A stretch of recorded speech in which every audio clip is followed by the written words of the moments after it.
Écoute cette vidéo. Écoute ça. Si vous mettez un enseignant le plus qualifié avec 100 élèves par classe, il n'aura que 36 secondes à accorder à un enfant. Donc c'est normal qu'il ne sache pas lire. Parce que le ratio d'encadrement n'est pas respecté. Ce n'est pas un problème de coefficient. Ce n'est pas un problème de coefficient. Très bien. On est bien d'accord. Remarquez très bien, si nous continuons avec ce nombre d'élèves pour un enseignant, on aura toujours le même résultat, peu importe les réformes qu'on verra. Et on ne peut pas faire de réformes si on ne prend pas en compte les conditions de celui qui enseigne. Donc si l'enseignant n'est pas dans de bonnes conditions lui-même, si l'élève n'est pas dans de bonnes conditions, peu importe la méthode, peu importe les coefficients, on va toujours aboutir au même résultat et revenir peut-être 10 ans après.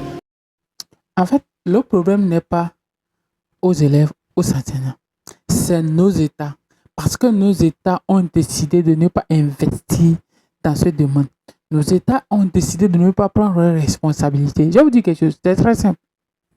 Allez demander aux Coréens comment la Corée a fait pour arriver aujourd'hui à ce niveau de développement. Sans la formation, sans l'éducation de base, sans l'éducation qu'on appelle la vraie éducation, on ne peut jamais arriver à aboutir à un développement concret. C'est parce que nos États ne veulent pas investir, ne veulent pas prendre en soin l'éducation. D'abord, les secteurs primaires sont les premiers secteurs que un État jeune en développement doit apprendre. L'agriculture, l'éducation, la santé, accès à l'électricité et les services de base, de sociaux de base, de nécessité. C'est ce qu'un État doit faire. C'est ça l'État doit se concentrer. On ne doit pas se concentrer sur des choses comme on parle de l'IA, nouvelles technologies. Non, nous sommes des États jeunes. Il faudrait qu'on revienne en arrière pour se baser sur cette état. Sinon, il n'y en aura pas de budget pour l'éducation, pour pouvoir réduire les salles de classe. Parce que chaque année, nos États orientent la majorité de notre argent dans le domaine, dans certains domaines de l'armement, dans certains domaines. C'est parce que on s'arme, on achète les armes, c'est parce qu'il y a de l'autre côté, on ne veut pas éduquer les jeunes gens. Pareil, quand vous allez au nord du Nigeria, les gens sont déscolarisés et ils se lancent dans la criminalité. Comment vous pouvez arriver à réduire ces gens de criminalité? Vous n'allez pas arriver. Le mieux, il faut éduquer ces jeunes gens, les dire que voilà, pour que l'enfant sorte avec une formation professionnelle, une formation bien encadrée, il sait que la criminalité, ce n'est pas une bonne chose. À quoi ça de tuer ton frère? C'est pour cela qu'il y a beaucoup de jeunes qui prennent le large. Parce que le jeune n'a pas été bien formé. Le jeune n'a pas été arrivé en classe de 6e, 5e. Les jeunes, les enfants n'arrivent pas à lire. Franchement, nous, en classe de CM2 jusqu'en 6e, moi, j'ai croisé les gens au CPE qui n'arrivent pas à lire. On leur donne l'épreuve, ils n'arrivent pas à lire. 2005, 2006, 2007, il y a les gens, nous, on rentrait le collège, les gens n'arrivaient pas à lire. Des jeunes, très jeunes. Et comment pouvait arriver aujourd'hui à ce que ces jeunes-là, comment ce jeune-là peut arriver à faire ses études?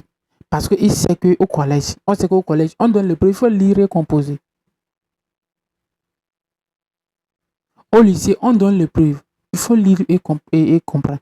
Parce qu'on a perdu la base. Et nos États ne veulent pas faire d'efforts. C'est tout. Il n'y a rien. Ça n'a pas dû au problème de l'enseignement. C'est nos États.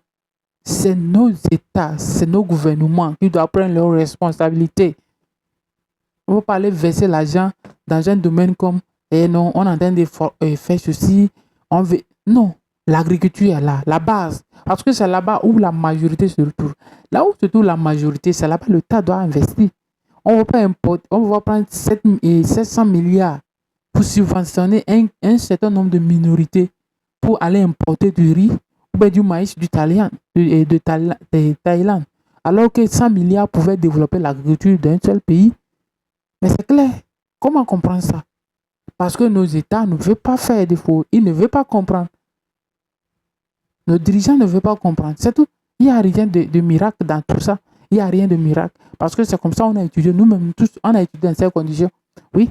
Et si tu as été brillant pendant ta génération, ça veut dire que tu as fait un effort pour arriver à ce thème. C'est parce que tu as travaillé dur, tu as été fort, tu as été bien encadré à la maison et tu étais curieux pour toi-même de réussir ta vie. C'est pour cela que tu as été, parce qu'on t'a encouragé de gauche à droite, parce que tu étais premier, deuxième, on t'a encouragé de gauche à droite. C'est pour cela que tu es arrivé. Sinon, nous tous, on a passé la même chose, sauf les enfants des riches, et ils se connaissent. C'est clair. Donc, ça veut dire que nos États ont beaucoup à faire. Moi, je dis toujours, nous sommes des États jeunes.